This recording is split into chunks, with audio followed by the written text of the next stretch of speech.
activiste. Vous vous présentez? Moi, c'est John Hannibal, je suis activiste et je suis aussi un citoyen congolais. J'habite ici à Goma. Voilà, demain il y aura élection sénatoriale en province du Nord Kivu. 4 sénateurs doivent passer sur une liste de 34 députés candidats. Comment vous trouvez cette situation, surtout le déroulement, le processus de leur campagne qui a débuté depuis avant-hier? Merci beaucoup pour cette question et surtout les contextes dans lesquels nous nous retrouvons aujourd'hui. Et tout le monde en tant que citoyen, on se disait comment est-ce qu'on va se comporter dans cette situation où certaines personnes disent que le député provincial ne peuvent pas siéger, ou les autres disent qu'ils doivent siéger. Et donc à un moment, on était vraiment dans une confusion. Mais quand même, aujourd'hui, nous venons de voir que les députés sont en train de siéger. Il y a déjà leur bureau, et à part leur bureau d'âge, il y a aussi déjà des séances. Vous avez vu ce qui se passe aujourd'hui. Je crois aujourd'hui c'est le troisième jour où ils sont en train de participer. Hier c'était le troisième jour où ils étaient en train de participer pour essayer un peu de présenter leur programme, donc le candidat sénateur. Et donc pour nous, nous pensons qu'il est temps de rappeler qu'on ne doit pas quand même rester dans un pays où nous les citoyens, on n'arrive pas à comprendre dans quoi est-ce que nous sommes.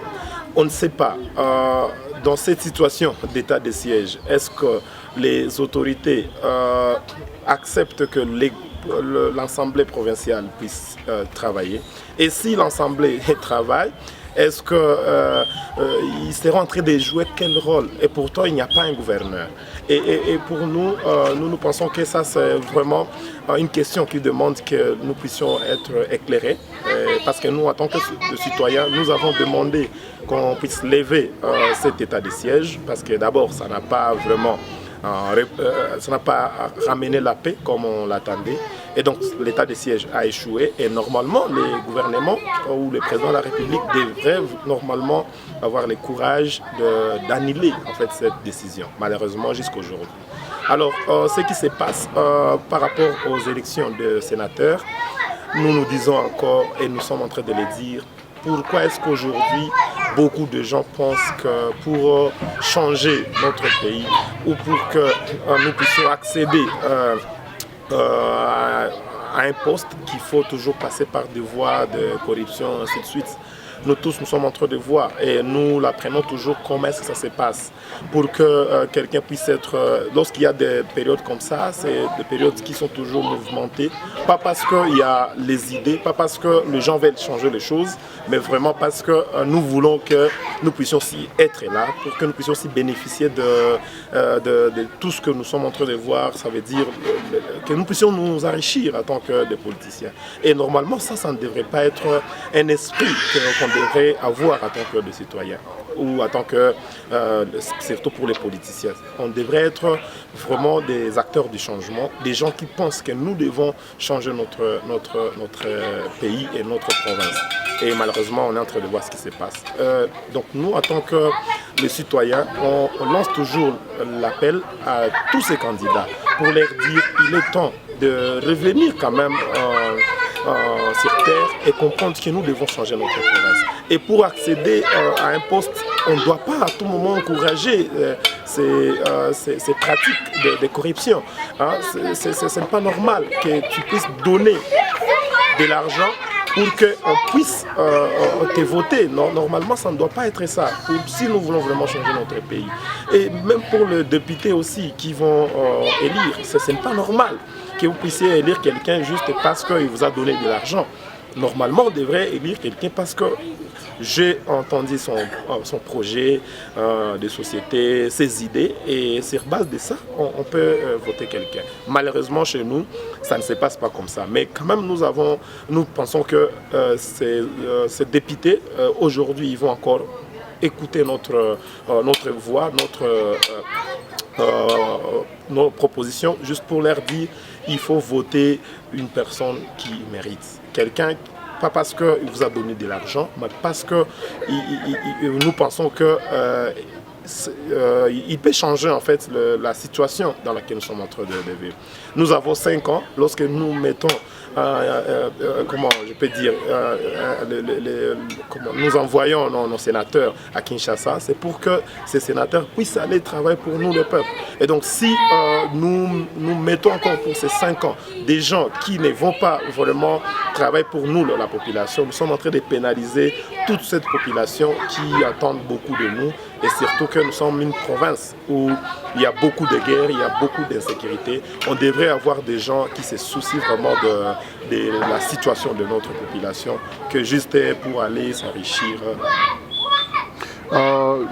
Depuis que nous avions commencé à voter en 2006, aujourd'hui 4e exercice, il s'observe que les sénateurs qui sont envoyés à Kinshasa semblent oublier là où ils ont été élus.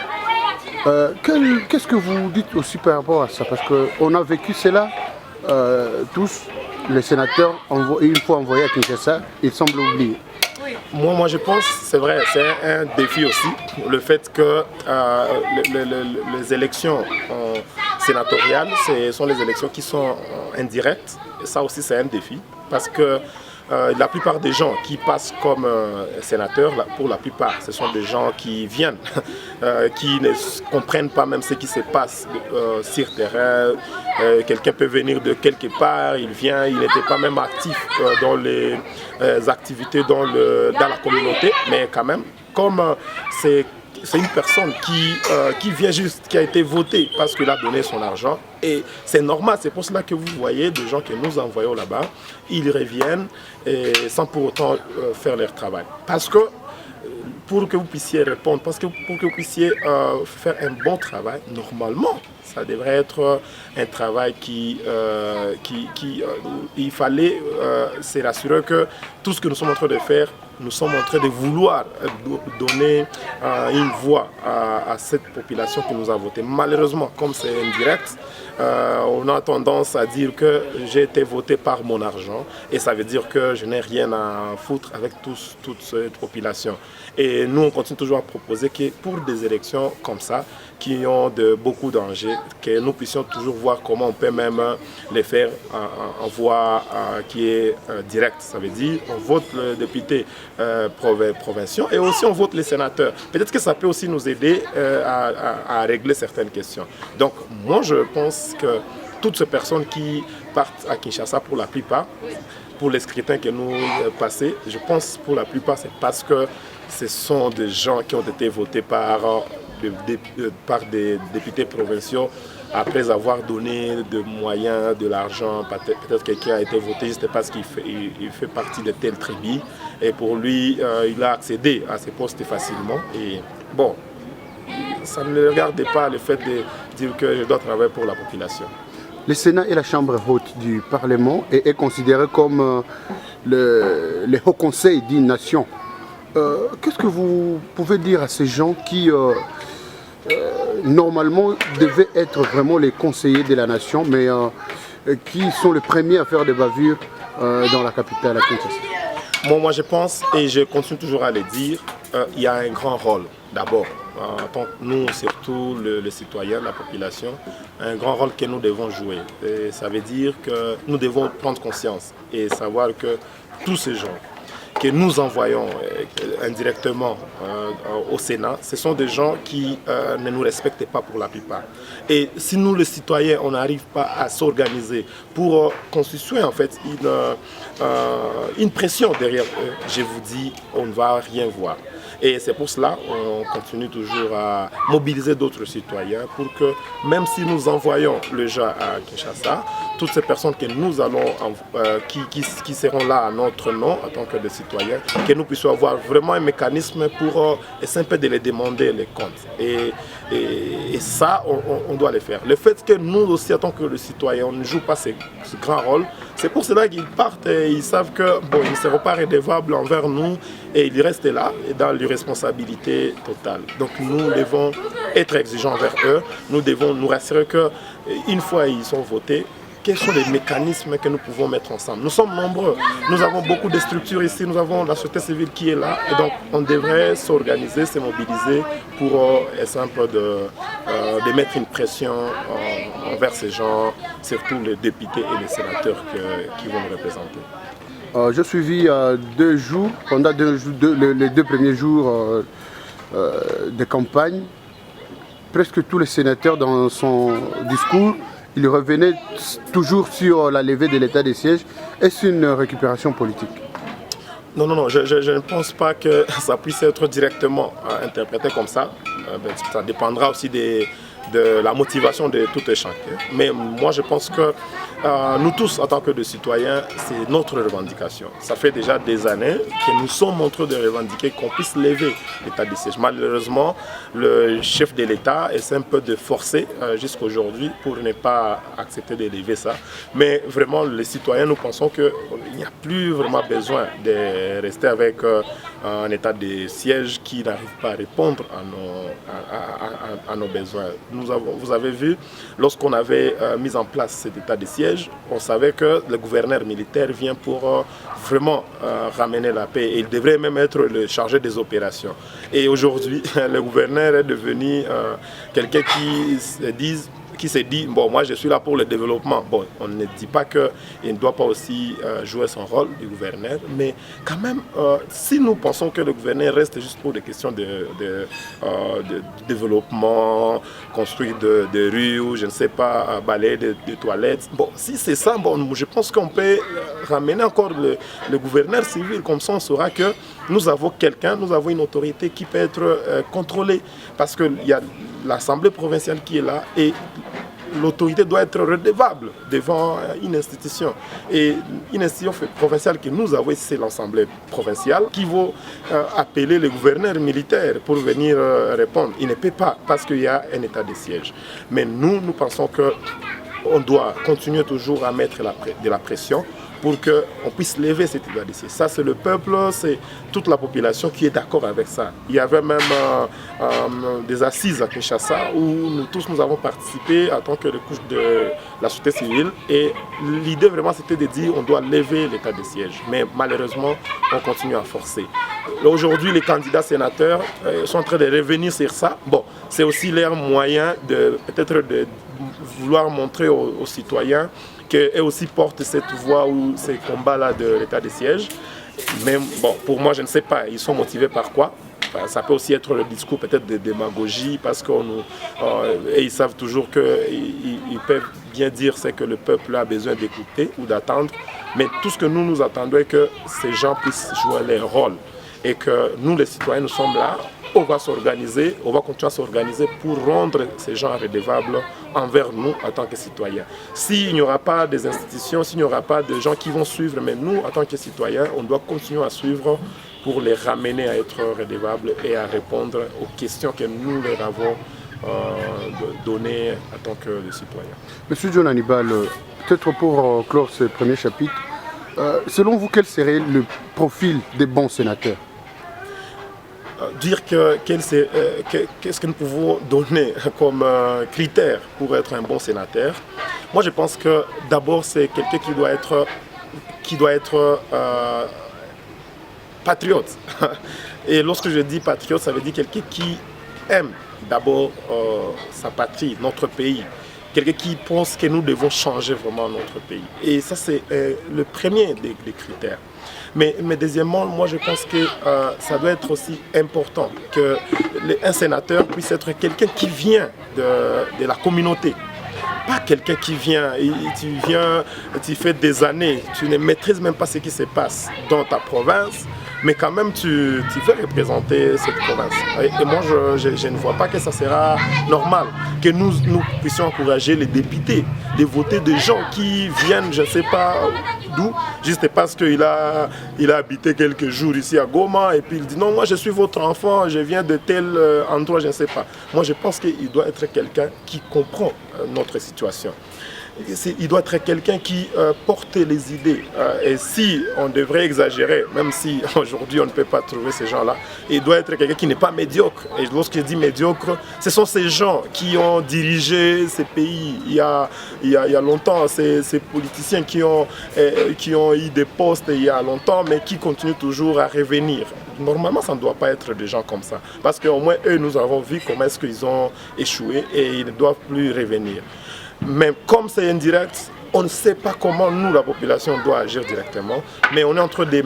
c'est comme une alerte que nous sommes en train de donner aux députés pour dire voici les critères que vous pouvez utiliser pour que nous puissions avoir un bon sénateur. Un bon sénateur, c'est quelqu'un qui est aussi sage et qui peut être capable de revenir à tout moment ici chez nous à la base pour essayer un peu de nous dire voici ce qui se passe au niveau national. Parce qu'il nous représente au Sénat au niveau national. Et normalement, nous les citoyens, on devrait avoir la situation globale de notre pays.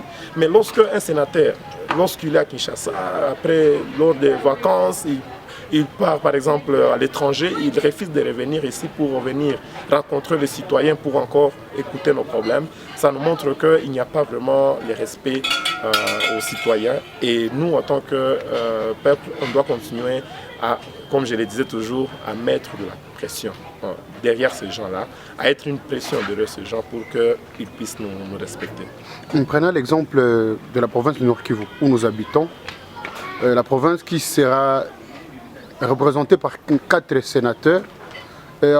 Pensez-vous que vraiment ces 4 sénateurs, les critères de la connaissance du milieu, de la maîtrise du milieu, ne seraient pas aussi l'une des critériums majeurs parce que, bien évidemment, 4 sénateurs pour la province du Nord Kivu, j'imagine qu'il y a certains qui ne maîtrisent même pas les quelques villages de Rutshuru, de Walikale. Comment quelqu'un qui ne maîtrise pas peut aller bien défendre la cause de la personne qui est de l'autre côté? C'est ce que je disais. Je disais que parmi les critères, on devrait vraiment, et ça c'est un appel aux députés qui vont voter demain les 26, s'il vous plaît, chers députés, il ne faut pas voter quelqu'un qui ne maîtrise pas notre communauté, notre province. Et tu ne peux pas bien maîtriser notre province si tu ne vis pas ici. Je pense que ça devrait être parmi les critères. Quelqu'un qui vit ici chez nous, quelqu'un qui est ici, qui est vraiment qui reste avec la population, qui comprend même la souffrance. Quelqu'un qui a un jour passé dans des cas de déplacés, il a partagé avec le déplacé. Quelqu'un qui sait comment est-ce que perdre un enfant, perdre un proche, ça peut toucher toute une famille. Je pense que ce sont ces gens-là. Et lorsque tu as ça, ça veut dire avant que tu puisses même porter la voix des citoyens, tu portes d'abord ta voix. Mais lorsque pour toi, être sénateur, c'est pour s'enrichir, pour toi, tu vois juste le business, c'est du business. Et nous, on ne peut pas accepter cela.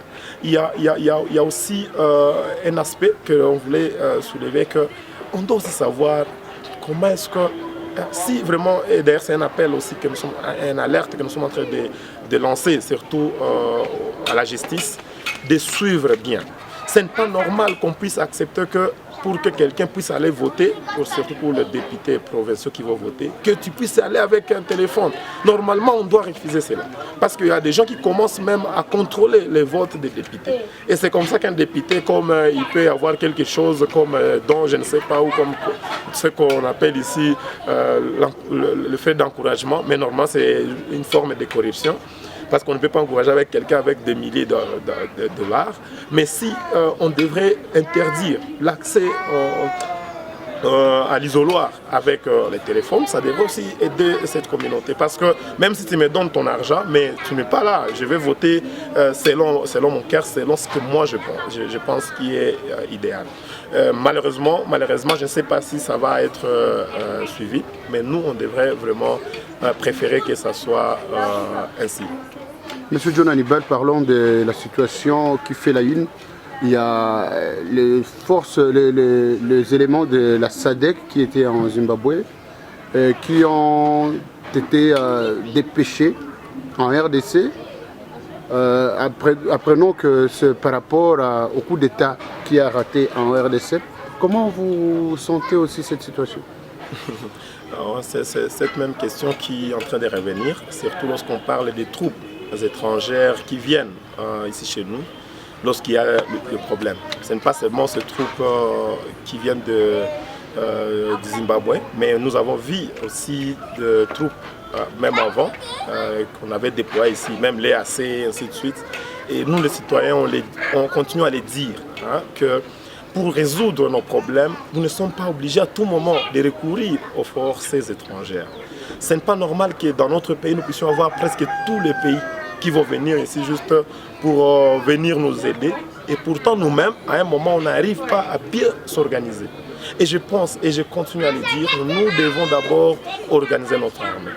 Si nous ne sommes pas capables de sécuriser juste notre palais de la nation, vous avez vu juste quelques personnes qui viennent et qui vont accéder à notre institution. Je peux dire ça, c'est notre institution, le palais de la nation. Normalement, c'est parmi les lieux qui sont mieux sécurisés dans notre pays parce que c'est là où vraiment on devrait sécuriser bien. Mais on voit juste un groupe de gens qui va venir et qui va assiéger notre palais de la nation. Ça montre qu'il y a un problème, même de complicité dans nos services de sécurité. Et ça, normalement, on devrait dénoncer et dire au gouvernement de renforcer en fait et de réformer notre armée, comme on le dit toujours, de renforcer notre système de sécurité, au lieu qu'à tout moment, lorsqu'il y a un problème, il faut toujours recourir à l'extérieur. Tous ces moyens qu'on peut utiliser pour accueillir ces gens-là, ce sont des moyens qui devraient nous aider pour former notre armée. Malheureusement, à un moment, nous sommes concentrés à l'extérieur. Il y a quelque chose, il faut toujours revenir à l'extérieur et ça ne nous avantage pas. Donc nous ne sommes pas d'accord que lorsqu'il y a un problème, lorsqu'il y a un groupe armé qui est en train de s'émettre de troubles dans notre pays, qu'on puisse toujours recourir aux forces étrangères. On ne dit pas qu'on ne doit pas solidariser ou on ne doit pas coopérer avec d'autres États, c'est pas ce qu'on dit, mais on dit quand même que ce n'est pas bien qu'à tout moment on puisse toujours recourir aux forces étrangères. On doit former notre armée, on doit mettre du sérieux dans notre service, dans notre système sécuritaire. Vous avez vu vous-même ce qui s'est passé même à Kinshasa, où on voit des vidéos et on se dit mais ce n'est pas normal. Normalement, on devrait être modèle où on se dit lorsqu'on arrête quelqu'un, c'est un assaillant, quelqu'un qui a violé nos lois, c'est bien, mais quand même on doit aussi réprimer en respectant la loi. On ne doit pas réprimer en violant aussi la loi, parce que ce sera comme la même personne qui est en train de violer la loi. Donc nous, on n'encourage pas cette présence, et d'ailleurs cette présence est de trop, parce qu'il y a déjà beaucoup de troupes qui sont ici et qui n'arrivent pas à ramener la paix, à bien sécuriser nos citoyens. Votre dernier appel à ces députés, mais également à votre dernier mot par rapport à ces éléments qui viendront dans peu de temps. Nous disons aux députés provinciaux qui vont voter demain le 26 mai pour les sénateurs, pour la province du Nord Kivu et peut-être dans d'autres provinces qui vont voter des personnes qui vont porter nos voix, des personnes qui sont dignes d'être appelées des sénateurs. Pas quelqu'un qui vient, qui s'improvise, quelqu'un qui ne comprend même pas ce qui se passe dans notre pays.